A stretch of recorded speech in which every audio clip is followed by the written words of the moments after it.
তো অনেকদিন আগেই আমার একটা ছাদ বাগানের লং ভিডিও কিন্তু ভাইরাল হয়েছিল, আলহামদুলিল্লাহ। তো হ্যালো এভরিওয়ান, আসসালামু আলাইকুম। আজকেও কিন্তু ছাদে চলে আসলাম, আপনাদেরকে দেখাবো আমার কি কি গাছ আছে। সবাই কিন্তু একটা লাইক দিয়ে ভিডিওটি শেষ পর্যন্ত দেখার অনুরোধ থাকবে।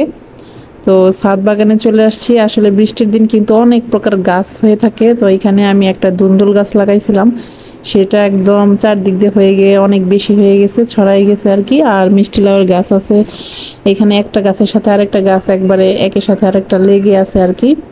যাই হোক, এগুলো ছাদ বাগানে এসে দেখতে কিন্তু খুবই ভালো লাগে, যখন দেখি যে এরকম এই যে সবজিগুলা ঝুলে আছে, যে কোনো একটা ফল গাছে ধরলে এটা দেখতে ভালো লাগে। এটা আসলে খুবই মানসিক একটা শান্তি।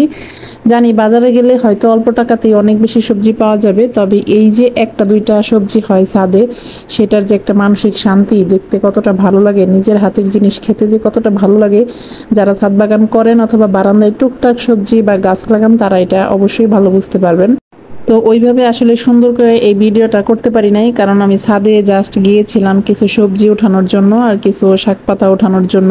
তো কি কি গাছ আছে, আর প্রচুর বৃষ্টি, মানে এই ভিডিওটা কয়েকদিন আগে, তখন প্রতিদিন সকাল বিকাল বৃষ্টি হচ্ছিল। ছাদটা মোটামুটি ময়লা হয়ে গেছিলো, একটু পরিষ্কার করতে হবে আর কি আমার। এটা হচ্ছে একটা কি বলবো পাট শাকের গাছ। যখন ছোট ছিল তখন আমরা খেয়েছি, আবার মাঝে মাঝে একটা দুইটা গাছ রেখেও দিয়েছি, কারণ এগুলো থেকে বিচি হয় এবং অনেক বড় যখন পাতা হয় সেগুলো দিয়ে কিন্তু পাকুড়া খেতেও ভালো লাগে। তো এইখানে একটা ছোট জায়গাতে আমি কিছু করলা গাছ লাগাইছিলাম, এত বেশি ছড়াইছে, পুরো একবারে জঙ্গল হয়ে গেছে। মানে এখানে উপর থেকে দেখলে মনে হয় যে ভিতরে গভীর জঙ্গল হয়ে গেছে, অনেক বেশি গাছ হয়ে গেছে, অনেকগুলো গাছ। আর এখানে হলুদের গাছ আছে, কিছু ফুলের টুকটাক গাছও কালেকশন আমি রাখছি। এই যে এই গাছটা আমি আমার শ্বশুরবাড়ি থেকে নিয়ে আসছিলাম, এত সুন্দর ফুল ফুটে, মাশাআল্লাহ, চমৎকার একটা কালার, কলাবতী ফুল গাছ, খুবই ভালো লাগে। এটা কলাবতী কিনা জানি না, আসলে আমাদের এদিকে কলাবতী বলে। তো যাই হোক, ফুলটা কিন্তু অনেক সুন্দর, মাশাআল্লাহ। তো আমি এই যে সবজিগুলো আজকে উঠাই নিয়ে যাব, এগুলো কিন্তু একটু কচি খেতেই ভালো লাগে। তো ভাবলাম যে আজকে উঠাইতে আসছিলাম, ওইভাবে আসলে প্রিপারেশন ছিল না যে ছাদের ভিডিও করব। তো যেহেতু ছাদটা অনেক বেশি শ্যাওলা হয়ে গেছে, মানে সকাল বিকাল বৃষ্টি হচ্ছে, তো ছাদটা একটু পরিষ্কার করতে হবে। তো পেজ নিয়ে প্রতিদিনই কথা বলি, আর আপনারা আমার ভিডিওগুলো অনেক বেশি পছন্দ করেন, সেটা দেখতে খুবই ভালো লাগে।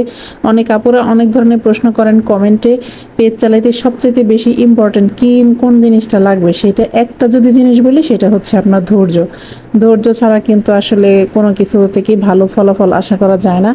দেখেন এই যে ছাদ বাগানটাও অনেক ধৈর্যের ফল, এখানে কিন্তু কোনো সার বা কোনো কিছুই আমি ব্যবহার করি না, এজন্য ফলন আসতেও একটু সময় লাগে, কিন্তু যেই ফলনটাই আসে সেটা কিন্তু খেতে অনেক ভালো লাগে।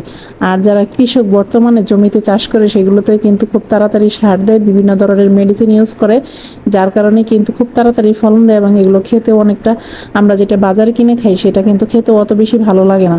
তারপরে তো খেতে হবে, তাই আমরা কিনে খাই। আর এই যে গাছের একটা দুইটা, এটাতে কিন্তু কোনো সার বা বিষ বা কিছুই দেওয়া নাই, কিন্তু এটা একটাতেই তরকারি আপনার টেস্ট অনেক বেশি বেড়ে যায়। আর এইখানে ছিল একটা পুঁই শাকের গাছ, এই পুঁই শাকের গাছ থেকে আমি প্রায় এক দুই দিন পর পরই পাতা উঠাই নিয়ে যাই। তো একটু একটু করে, একটু ছোট মাছ, একটু শাক বা যে কোনো কিছুতে কিন্তু একটু পাতা ডাটা দিলে খেতে ভালো লাগে। আর পুঁই শাক আমার অনেক বেশি পছন্দের। আল্লাহ হাফেজ সবাইকে।